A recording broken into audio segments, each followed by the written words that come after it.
Setelah Perang Dunia I, teknologi dikembangkan untuk mengukur kedalaman laut dengan memantulkan gelombang suara dari dasar laut dan merekam beberapa lama waktu yang diperlukan untuk menggema kembali ke kapal.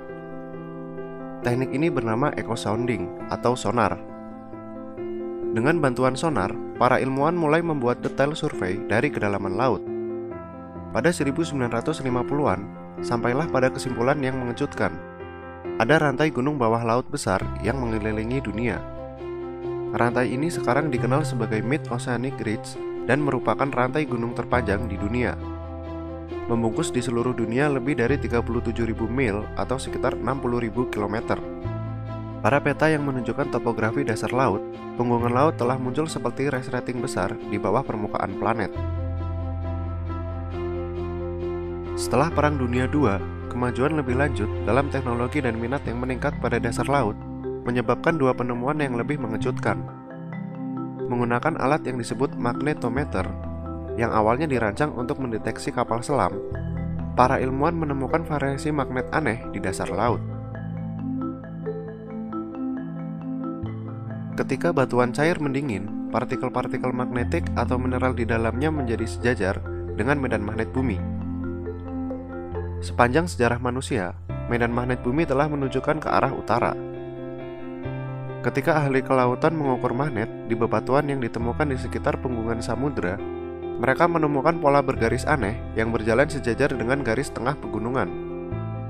Di dalam pola magnet yang bergaris aneh ini adalah bukti bahwa di masa lalu, medan magnet bumi tidak mengarah ke utara seperti halnya hari ini, tetapi menunjuk ke arah selatan.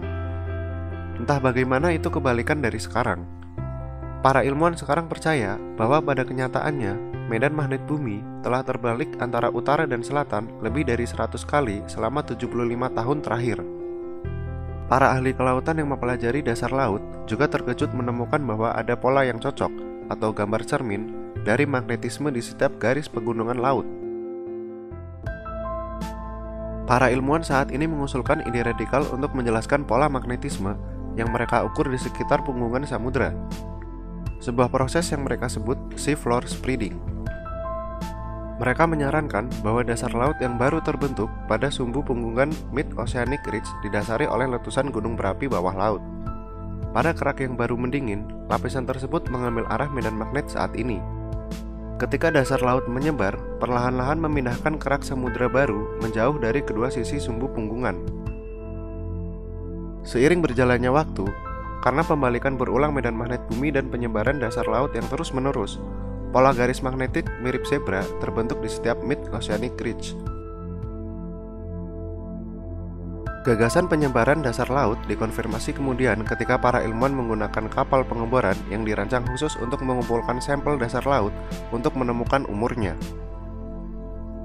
Mereka menemukan bahwa dasar laut yang termuda ada di sumbu Mid-Oceanic Ridge dan menjadi semakin tua ketika semakin jauh dari Mid-Oceanic Ridge. Hal ini menegaskan gagasan bahwa kerak samudra terbentuk pada poros punggungan dan kemudian menyebar keluar dari waktu ke waktu. Namun kerak samudra tertua yang bisa mereka temukan di dasar laut baru berusia 180 juta tahun. Ini menimbulkan pertanyaan, jika bumi berusia lebih dari 4 miliar tahun, kemana kerak samudra yang lebih tua pergi? Mengapa mereka tidak menemukan kerak samudra setua umur bumi?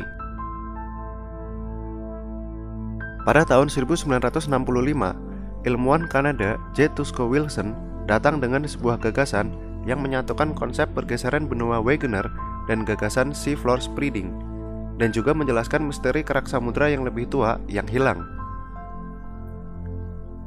Dia menyarankan bahwa permukaan luar bumi yang kaku dipecah menjadi sejumlah potongan atau lempeng bergerak. Lebih lanjut, dia mengusulkan bahwa pembentukan kerak samudra di Mid-Oceanic Ridge diimbangi dengan kehancurannya di palung laut. Palung laut adalah jurang panjang, sempit, dan dalam di dasar laut. Bagian bawah palung Mariana di Samudra Pasifik memiliki kedalaman lebih dari 35.000 kaki, sekitar 10.000 meter, di tempat paling terdalam di lautan. Teori Wilson menjelaskan mengapa kerak samudra yang lebih dari 180 juta tahun tidak dapat ditemukan karena dihancurkan atau didaur ulang di palung laut dalam. Dia juga menyarankan bahwa retakan ditemukan di sepanjang punggungan bawah laut, yang disebutnya sebagai patahan transform, memungkinkan pergerakan plat yang relatif datar di atas permukaan bumi. Idenya bahwa bumi dibagi menjadi beberapa lempeng didukung oleh pola distribusi gempa bumi dan gunung berapi, yang menunjukkan batas aktivitas geologi.